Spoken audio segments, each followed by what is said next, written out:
Good morning.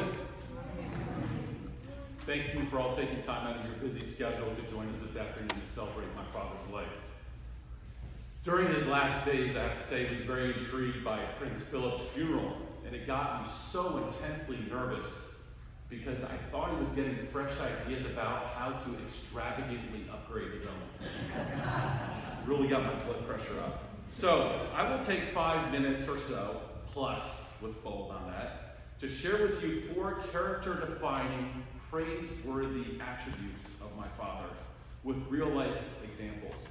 And in the end, I will propose how we can all go forth and potentially live better lives based on what we've learned from my father's life. For folks who met Peter even once, it would be very easy to grasp one of his more powerful attributes, the philosophical mind.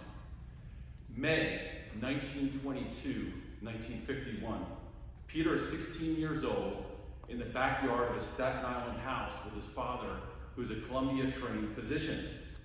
Peter's looking out on the trees and the vegetation, and he says to his father, "Wouldn't it be something if trees and plants had evolved to speak to us, to communicate?" Shocked by his son's sense of wonder, his father turns to him and says, "Oh my gosh, you're a philosopher." Those words would be the last of his father, who died that evening at the age of 50. By the end of my father's life, he had accumulated 10,000 books in his never-ending search for purpose and meaning in life. The thousands of books he read reinforced his belief in God.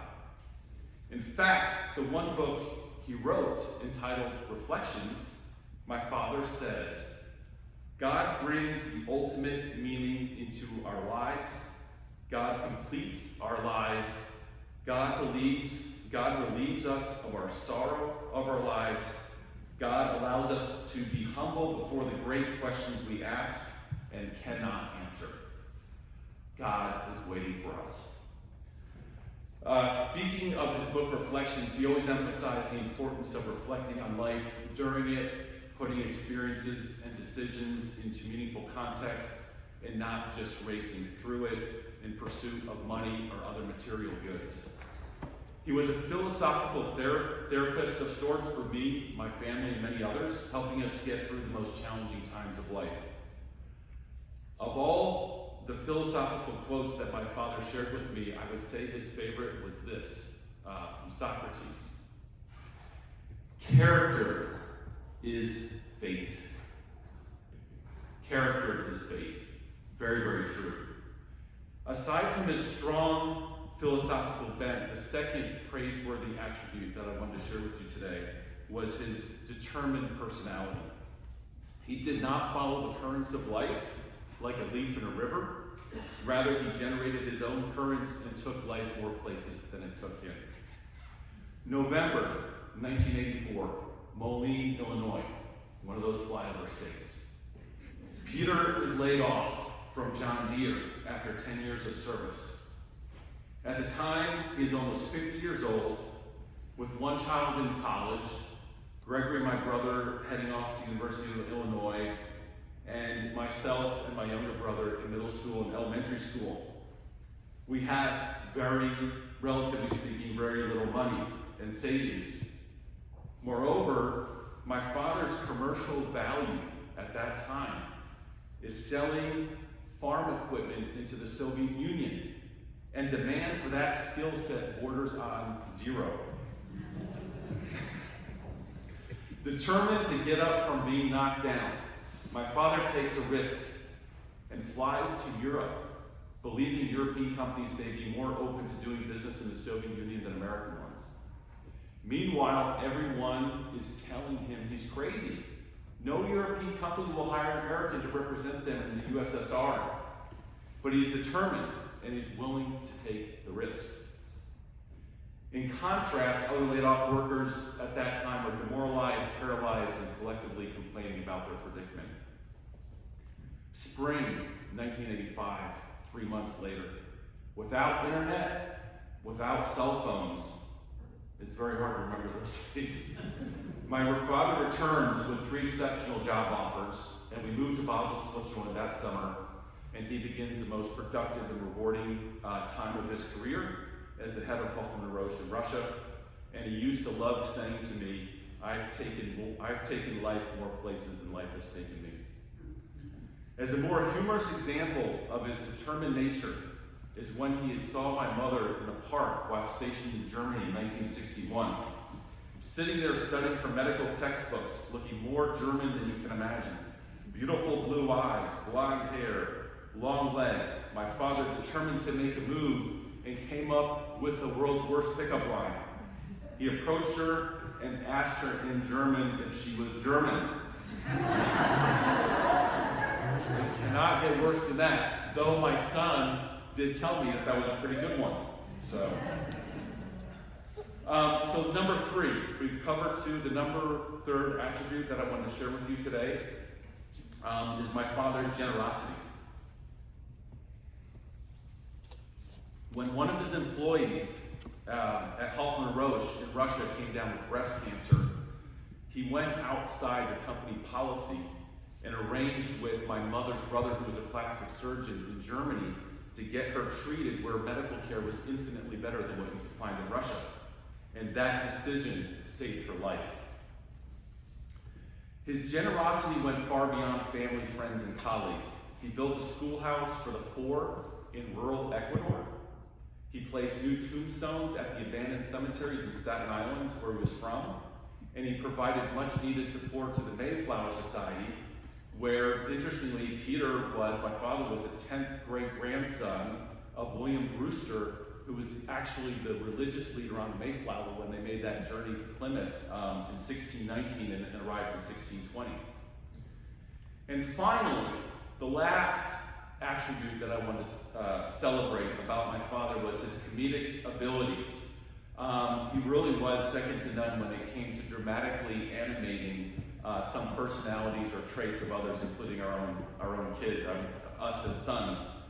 And he surrounded himself with similar-minded characters who he had tremendous fun with. And there's one thing that just sticks out in mind. Sometime when we were living in Moline, Illinois, he really became close friends with this gentleman from France who also worked at John Deere. And I think at that point they were trying to outdo each other with the absurd.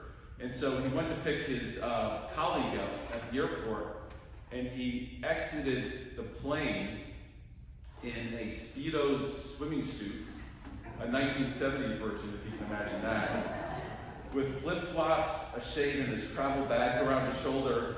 And I've never seen two people laugh to the ground in just the absurdity of the moment, and it seemed they were always trying to outdo each other. So there's a really fun, comedic side that you really wouldn't expect from someone who's read so many books and been philosophical. So in conclusion, my father was a super complex figure and the most unique human I have ever known.